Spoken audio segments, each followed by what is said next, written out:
scrutin, tandis que la parole est à Madame Aude Luquet du Mouvement démocrate et apparenté. Pour 5 minutes.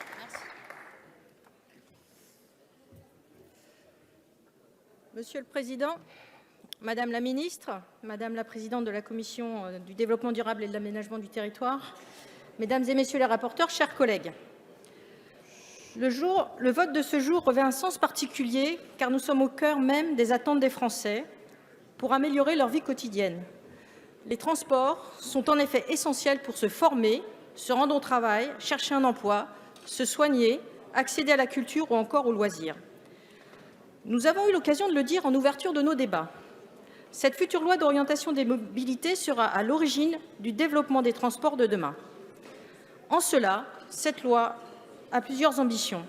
Elle vise à assurer le désenclavement des zones périphériques et rurales, mais aussi à répondre à l'urgence environnementale qui appelle à se déplacer autrement en développant de nouvelles offres de mobilité adaptées aux évolutions de notre mode de vie.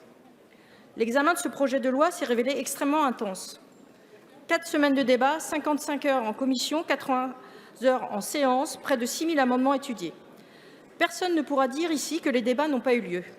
Certains diront que nous sommes allés trop loin, d'autres pas assez. C'est que nous sommes au bon niveau, celui du pragmatisme.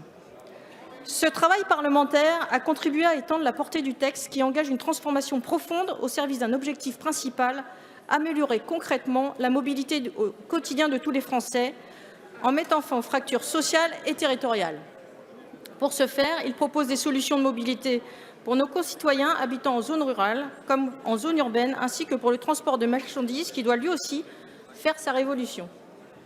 En zone rurale, tout d'abord, la loi d'orientation des mobilités tend à résorber les zones blanches de la mobilité. 100% du territoire sera couvert par une autorité organisatrice des mobilités en charge de mettre en place des transports de proximité simples et adaptés. Elle vise également à développer des solutions alternatives à la voiture individuelle via la promotion du covoiturage, le transport à la demande, l'expérimentation des navettes autonomes ou encore les mobilités actives à travers notamment un ambitieux plan vélo pour lequel 350 millions d'euros ont été programmés. Le projet de loi entend aussi répondre à la nécessité de rendre durables les énergies utilisées pour l'alimentation de nos véhicules, ceux-ci restant bien trop souvent encore indispensables aux zones rurales. Il est ainsi acté la fin des véhicules à énergie fossile d'ici 2040 et l'engagement de neutralité carbone dans le secteur des transports terrestres en 2050. Je tiens à cette occasion à saluer l'adoption de l'amendement de notre collègue Bruno Duverger, lequel précise que la décarbonation du secteur des transports doit s'entendre comme le cycle carbone de l'énergie utilisée.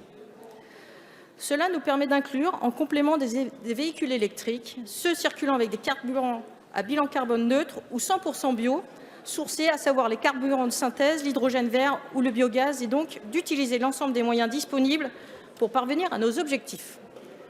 Concernant les zones urbaines, la loi d'orientation des mobilités permettra de créer des zones à faible émission pour un air plus respirable dans les agglomérations, prendre davantage en compte les nuisances sonores, installer un cadre clair pour les engins de déplacement personnel en réponse aux attentes des maires qui font face parfois à une cohabitation difficile entre les piétons et ces nouvelles mobilités, renforcer la sécurité dans les transports. Je me réjouis à cette occasion de l'adoption d'amendements issus du rapport que j'ai conduit avec mon collègue Michel Vialet sur l'application de la loi du 22 mars 2016. Je pense notamment au bilan annuel des atteintes à caractère sexiste dans les transports qui devra être établi et rendu public par les exploitants de services de transport ou encore à la pérennisation des arrêts à la demande. Le projet de loi soumis à notre vote aujourd'hui acte également de nombreuses autres dispositions positives. Je pense notamment à celles permettant aux personnes handicapées à mobilité réduite d'accéder plus facilement au transport ou encore à celles érigeant la mobilité domicile-travail comme thème de négociation obligatoire dans les entreprises pour s'assurer qu'elles s'engagent à faciliter les trajets de leurs salariés et les rendre plus durables, notamment par la mise en œuvre du forfait mobilité. Enfin, s'agissant du transport de marchandises, notre groupe s'est particulièrement mobilisé pour défendre un rééquilibrage modal au profit des modes de transport moins polluants que sont le ferroviaire et le fluvial. Nous ne pouvons donc que nous réjouir des investissements destinés durant le quinquennat à ces alternatives. Ainsi, c'est avec ces objectifs de sortie de la dépendance de la voiture individuelle, de développement des nouvelles solutions de mobilité et de la transition écologique que le projet de la loi d'orientation des mobilités ambitionne d'améliorer nos mobilités du quotidien et de révolutionner celles de demain. à chacune et à chacun d'entre nous d'être acteurs de ce changement. Le groupe Mouvement démocrate et apparenté votera en faveur de ce texte. Je vous remercie d'avoir écouté si religieusement. Merci, Madame la députée, de votre abnégation.